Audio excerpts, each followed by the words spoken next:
नमस्कार, आप देख रहे हैं न्यूज स्टेट इन्वेस्टिगेशन और मैं हूं आपके साथ प्रीति भारद्वाज। हरिद्वार में एक जमीन की चर्चा बीते कई दिनों से चल रही है। ये जमीन चर्चा में इसलिए आई क्योंकि जिस जमीन को कोई हजारों रुपए देने के लिए तैयार नहीं था, उसी जमीन को कुछ अधिकारियों ने नगर निगम के लिए करोड़ों रुपए में खरीद लिया। न्यूज स्टेट इन्वेस्टिगेशन में हमने पड़ताल की कि आखिर कैसे और क्यों कौड़ियों के दाम वाली जमीन को करोड़ों में खरीदा गया। देखिए।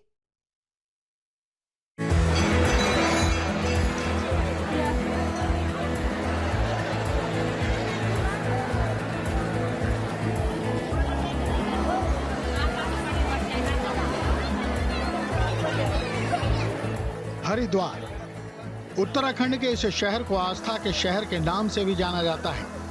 यहाँ देश विदेश से हर साल लाखों पर्यटक आते हैं। इस वजह से हरिद्वार शहर तेजी से विकसित हो रहा है। विकसित होते शहर में अगर कुछ सबसे पहले बढ़ता है तो वो है जमीन के दाम। लेकिन अगर अधिकारी चाहें तो वो कौड़ियों के भाव वाली जमीन के दाम भी आसमान पर पहुंचा सकते हैं।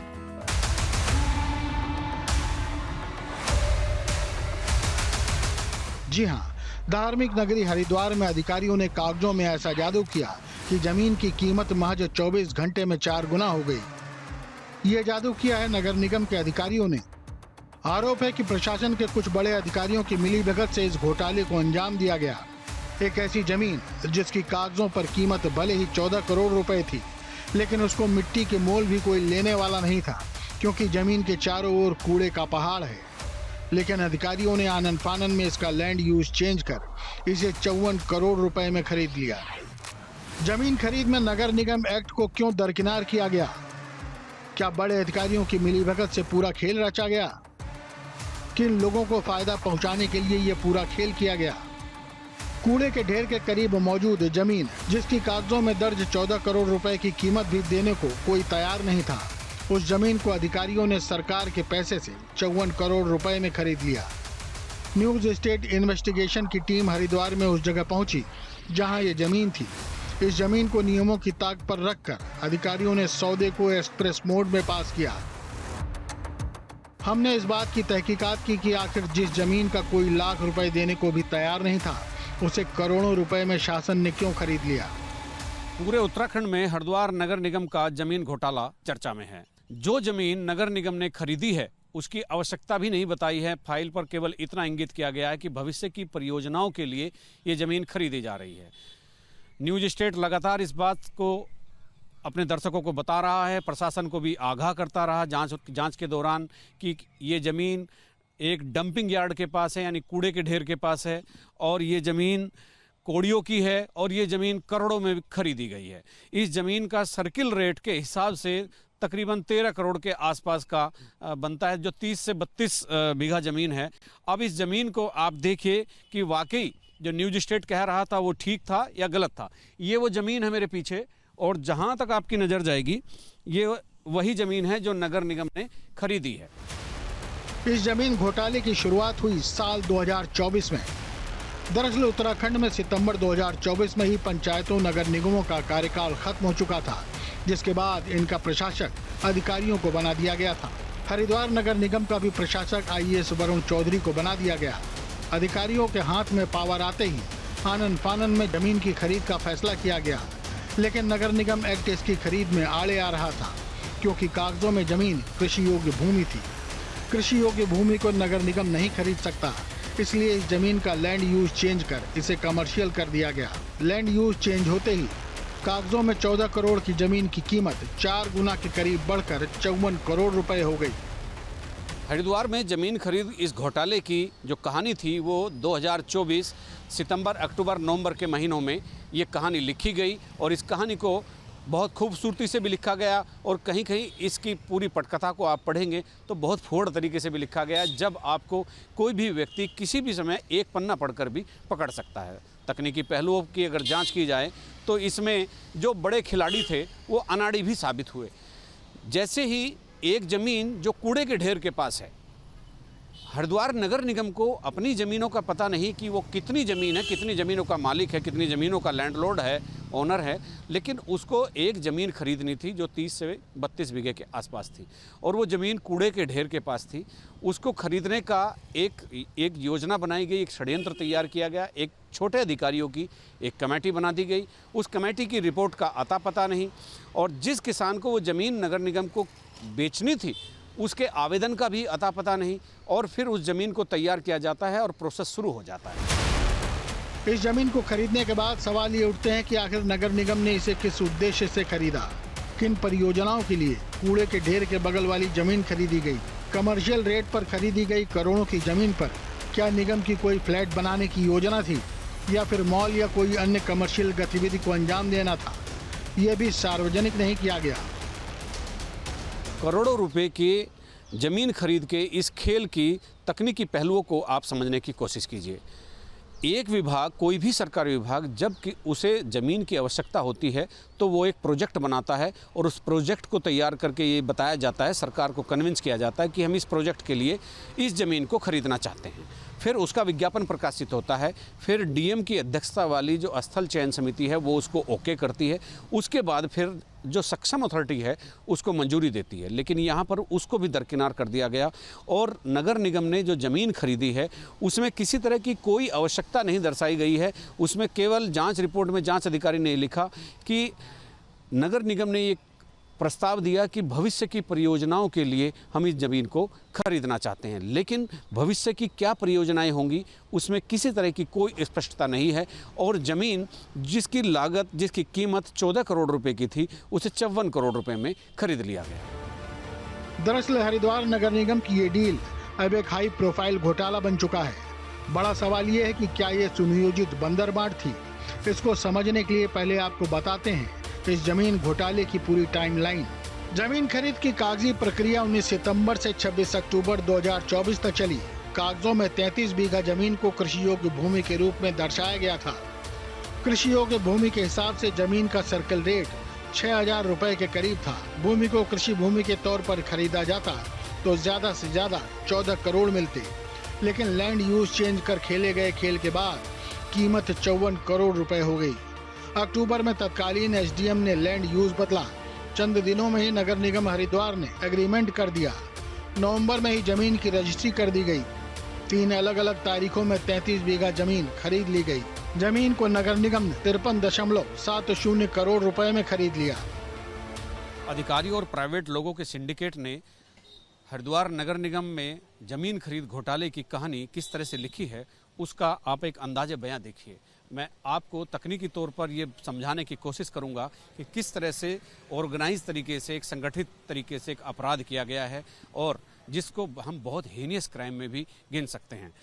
सबसे पहले ये प्रक्रिया 19 सितंबर को शुरू होती है। एक किसान आवेदन देता है और वो कहता है कि मेरी ज़मीन को खरीद लिया जाए। नगर निगम के पास किसी तरह की कोई परियोजना नहीं है कि किसके लिए वो ज़मीन खरीदी जानी है। इसके बाद 19 सितंबर से ये प्रक्रिया शुरू होकर और 26 अक्टूबर तक समाप्त भी हो जाती है। ये एक हैरत अंगेज है कि इसी बीच कमेटी भी बनती है, इसी बीच अध्ययन भी होता है, इसी बीच स्थलीय निरीक्षण भी होता है और शहर से तकरीबन 10 किलोमीटर दूर, 5 किलोमीटर दूर नगर निगम, जहां हम खड़े हैं इस समय नगर निगम में, यहाँ से ठीक 10 किलोमीटर दूर वो ज़मीन खरीदी जाती है। आखिर वो किस प्रोजेक्ट के लिए खरीदी जा रही है, किस परियोजना के लिए खरीदी जा रही है, किसी को कोई इस बात का इल्म नहीं है। इसी बीच जब 19 सितंबर को प्रक्रिया शुरू हुई और 26 अक्टूबर को ख़त्म हुई तो तब वो लैंड एग्रीकल्चर कैटेगरी में थी।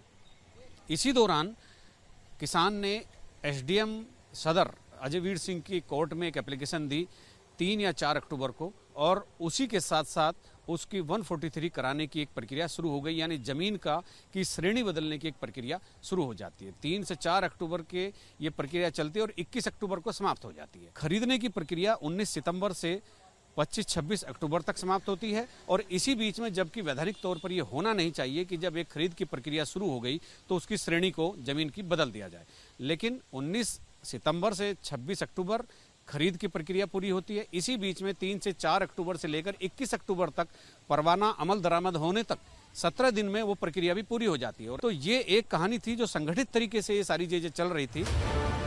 हरिद्वार नगर निगम जमीन घोटाले में एक बात ये भी सामने आ रही है कि जिम्मेदार अधिकारियों ने भूमि खरीद की तय प्रक्रिया का पालन नहीं किया।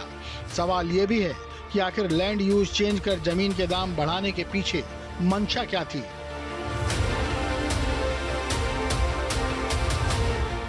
हरिद्वार से न्यूज स्टेट के लिए अजीत राठी की रिपोर्ट।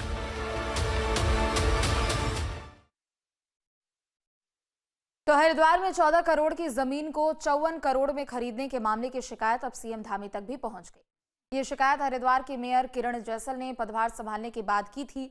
शिकायत मिलने के बाद सीएम धामी ने जांच आईएएस अधिकारी रणवीर सिंह को सौंपी थी। आईएएस रणवीर चौहान ने मौके पर पहुंचकर संबंधित अधिकारियों, जमीन से जुड़े पक्षों समेत 24 लोगों के बयान दर्ज किए थे। इस दौरान उन्होंने जमीन खरीद के नियम, पत्रावली और प्रक्रिया को भी बारीकी से देखा था। जांच के बाद उन्होंने अपनी रिपोर्ट सचिव शहरी विकास नितेश झा को सौंप दी थी। नगर निगम हरिद्वार द्वारा जो सराय ग्राम में भूमि क्रय की गई थी, उसके संबंध में शासन द्वारा हमको जांच करने के आदेश प्राप्त हुए थे। तो वो जांच पूरी होने के बाद कल हमने शासन को सौंप दी। अच्छा, वो जमीन नगर निगम ने खरीदी, क्या प्राइवेट आदमी से खरीदी? हाँ, एक काश्तकार से खरीदी थी। नगर निगम के द्वारा ये क्रय किया गया था, उसी की जांच थी। बड़ी चर्चा हो रही है कि भाई बड़े अधिकारी भी संलिप्त है, ऐसा कुछ इन्वेस्टिगेशन में आपको परिलक्षित हो रहा है? अब हमने तो अपनी जांच सबमिट कर दी है शासन के पास। वो जांच कल हमने दे दी थी। उत्तराखंड के हरिद्वार में जमीन खरीद में हुए बड़े घोटाले की रिपोर्ट आईओ यानी inquiry officer senior IAS Ranveer Singh Chauhan ने अपनी जांच रिपोर्ट शासन को सौंप दी है। और इस जांच रिपोर्ट के पुलिंदे में बहुत कुछ लिखा हुआ है और ये जांच 3 अधिकारियों के 2 आईएएस और 1 पीसीएस के इर्द गिर्द घूमती हुई नजर आ रही है। ऐसा घोटाला कि जिसमें अधिकारियों का सिंडिकेट शामिल था, प्राइवेट बिल्डर शामिल थे, बेचने वाला शामिल था, खरीदने वाला शामिल था। इस तरह का घोटाला इतने तकनीकी तौर पर किया गया है, इतना मायाजाल उस पूरी प्रक्रिया में अपनाया गया है कि पहले कभी इस तरह का घोटाला उत्तराखंड में देखने को नहीं मिला है। जांच रिपोर्ट सौंप दी गई है। सभी की निगाह मुख्यमंत्री पुष्कर सिंह धामी पर लगी है कि भ्रष्टाचार के खिलाफ उत्तराखंड में चल रहे अभियान में छोटे अधिकारियों के बाद अब क्या बड़े अधिकारियों का भी नंबर आएगा। जब ये प्रोसेस चल रहा था, जब एक कमेटी नगर निगम में बनी, उसी समय एसडीएम सदर थे अजय वीर सिंह। अजय वीर सिंह ने किसान के आवेदन पर उस ज़मीन को एग्रीकल्चर से बदलते हुए 143 कर दी, और वो भी केवल 7 दिन में, जबकि उसका एक टाइम होता है, उस पर मुकदमा सुना जाता है एसडीएम कोर्ट में। लेकिन 7 दिन में एक एग्रीकल्चर लैंड को आप 143 कर दे रहे हैं। जब वो एग्रीकल्चर लैंड थी तब उसकी कीमत तकरीबन 14 करोड़ रुपए थी। और जिस दिन एसडीएम कोर्ट ने आदेश दिया, एसडीएम ने आदेश दिया कि इसको 143 में दर्ज किया जाए, यानी आबादी में दर्ज किया जाए, यानी कॉमर्शियल में दर्ज कर लिया जाए, तो उस वक्त उसकी कीमत हो जाती है 54 करोड़ रुपए। यानी जो 14 करोड़ रुपए की ज़मीन थी वो 54 करोड़ की हो गई। और ना किसान का पता है जहां उसने आवेदन दिया कि मेरी ज़मीन खरीद लीजिए, ना नगर निगम की आवश्यकता का पता है, ना भविष्य की परियोजनाओं का पता है। तो इस तरह से तमाम ऐसे जो पहलू इस पूरी जांच रिपोर्ट में देखे गए हैं, पढ़े गए हैं, और इससे पहले से, जांच रिपोर्ट पूरी होने के पहले से यहाँ सब लोगों को पता है कि कौन कौन इसके गुनाहगार हैं। नगर आयुक्त वरुण चौधरी को हटा दिया गया, लेकिन डिस्ट्रिक्ट मजिस्ट्रेट कर्मेंद्र सिंह और एसडीएम अजय वीर सिंह जिले में ही तहसील में एसडीएम हैं। ये पूरी कहानी इसलिए लिखी गई, ना कमिश्नर गढ़वाल से अनुमति ली गई और ना शासन से अनुमति ली गई। इतना बड़ा ट्रांजैक्शन कर दिया गया।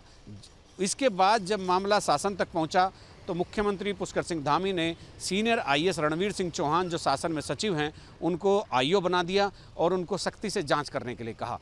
आज रणवीर सिंह चौहान ने वो पूरी जांच अपनी शासन को सौंप दी है। चूँकि अर्बन डेवलपमेंट का मामला था तो उन्होंने ये जांच अर्बन डेवलपमेंट के सेक्रेटरी नितेश झा को सौंपी। उसके बाद ये मुख्यमंत्री के पास जाएगी। अब देखना यही दिलचस्प है कि जब कमेटी में शामिल छोटे लोगों को सस्पेंड कर दिया गया तो अब क्या डीएम और एसडीएम और नगरायुक्त, इन पर भी उसी तरह की कड़ी कार्रवाई की जाएगी, या उनको खाली एक मिनिमम, एक या न्यूनतम दंड देकर छोड़ दिया जाएगा। अपने सहयोगी कैमरामैन सुनील कुमार के साथ न्यूज स्टेट के लिए देहरादून से अजीत सिंह राठी। और चलिए इस पड़ताल पर, इस इन्वेस्टिगेशन स्टोरी पर और भी अधिक चर्चा के लिए हमारे साथ अजीत जुड़ चुके हैं। अजीत, 33 बीघा एक जमीन जिसकी चर्चा आजकल हर एक जुबान पर चल रही है, लेकिन एक दो नहीं बल्कि कई सारे ऐसे लूप होल्स हैं जो कि एक के बाद एक शक के दायरे में आ रहे हैं। आपने भी पूरी जांच पड़ताल की, एक एक रिपोर्ट आपने दिखाई है, तमाम लोगों से भी आपने बातचीत की है, लेकिन ये ऐसा कैसा जादू हो गया कि महज 24 घंटे के भीतर 14 से 54 करोड़ का ये सफर हो गया। एक महीने के भीतर इसका पूरा खरीद फरोख्त का मामला चलता है, 7 दिनों के भीतर पूरे मामले को रफा दफा भी कर दिया जाता है। लेकिन एक जो पूरी पटकथा लिखी गई है, वो पूरी की पूरी पटकथा ही शक के दायरे में है, एक बड़ा सा क्वेश्चन मार्क उस पर लगा हुआ है।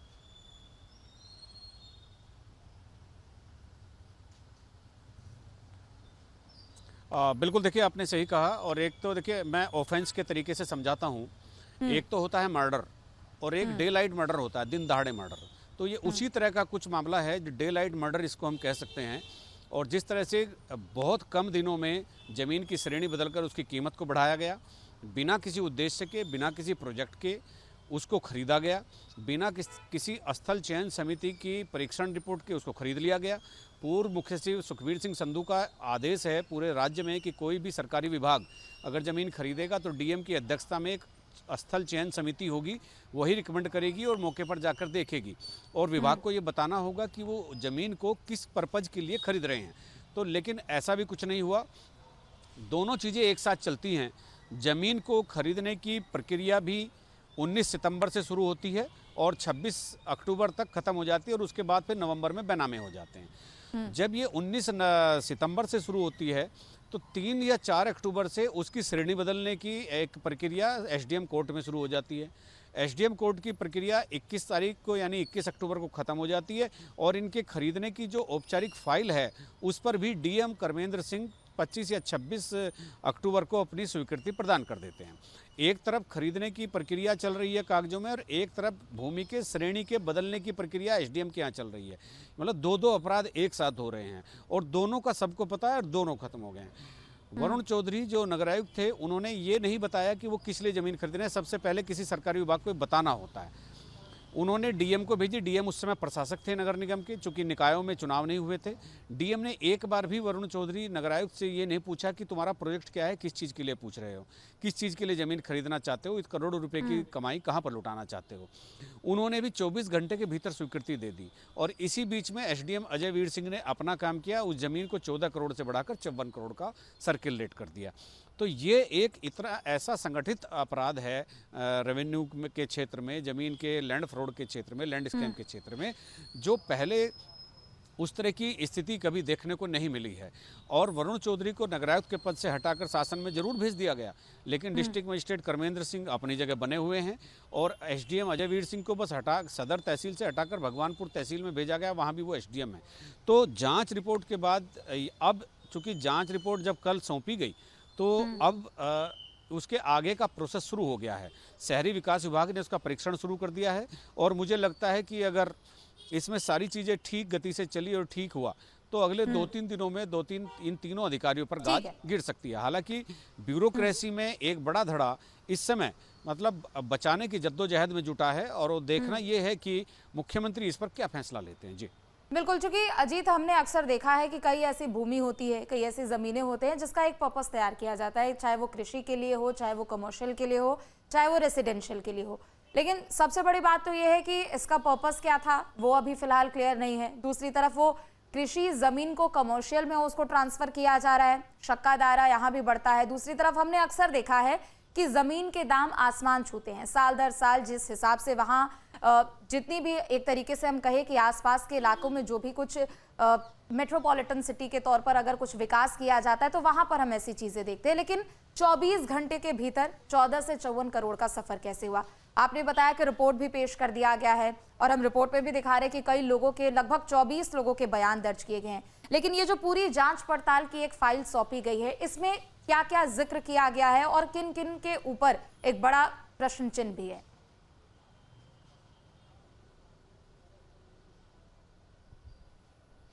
देखिए, अगर कोई नेशनल प्रोजेक्ट आता है, नेशनल हाईवे आता है, तो किसी ज़मीन का मूल्य बढ़ना स्वाभाविक है, उसका 3 गुना 4 गुना मूल्य बढ़ जाता है। लेकिन जहाँ जिस ज़मीन को आप खरीद रहे हैं उसके उस ज़मीन के आसपास पहले से डंपिंग यार्ड है नगर निगम का, वहाँ पूरे शहर का कूड़ा फेंका जाता है, कूड़ा डाला जाता है, वो डंपिंग यार्ड है। अगर डंपिंग यार्ड के बगल में गंदगी की बगल वाली ज़मीन आपका अगर 17 दिनों की प्रक्रिया के श्रेणी बदलने की प्रक्रिया के भीतर 14 से 54 करोड़ हो सकता है, तो ये इससे जब बड़ा आश्चर्य और इससे ज़्यादा उछाल आज तक कभी पहले नहीं देखा गया। तो इसीलिए उस जांच रिपोर्ट में इन तमाम तथ्यों का जिक्र किया गया है और ये अब जो गेंद है ये शासन के पाले में आ गई है। किस पर गाज गिरेगी, किसको बचाया जाएगा, किसकी गर्दन नापी जाएगी, तो ये भी अगले 2-3 दिनों में पिक्चर क्लियर हो जाएगी। जी बिल्कुल, और ये ज़रूरी भी है कि इस पूरे मामले को लेकर जांच पड़ताल की जाए, क्योंकि ज़मीन के मामले को लेकर और कैसे रातों रात इसके दाम इतने ज़्यादा बढ़ गए कि अब ये पूरे क्षेत्र में चर्चा का विषय है। इस पर भी आगे क्या होगा ये भी हम देखेंगे। बहुत शुक्रिया अजीत आपका तमाम जानकारियों के लिए। तो देखिए, हरिद्वार की एक ज़मीन है, लगभग 33 बीघा ये ज़मीन है, जिसकी चर्चा आजकल हर एक जुबान पर है। चर्चा इसलिए कि पहले तो 1 महीने के भीतर में इसकी पूरी खरीद फरोख्त की प्रक्रिया हो गई, लेकिन रातों रात कैसे 4 गुना दाम इसके बढ़ गए हैं, इसे लेकर अब सबसे बड़ा ये सवाल है। जहां भक्ति है हर शब्द में, कथाओं में छुपे हैं दिव्य रहस्य और ज्योतिष देता है जीवन को दिशा। धर्म से जुड़ी हर बातों को जानने के लिए हमारे चैनल स्तुति को सब्सक्राइब करें। चैनल पर जाने के लिए इस लिंक पर क्लिक करें।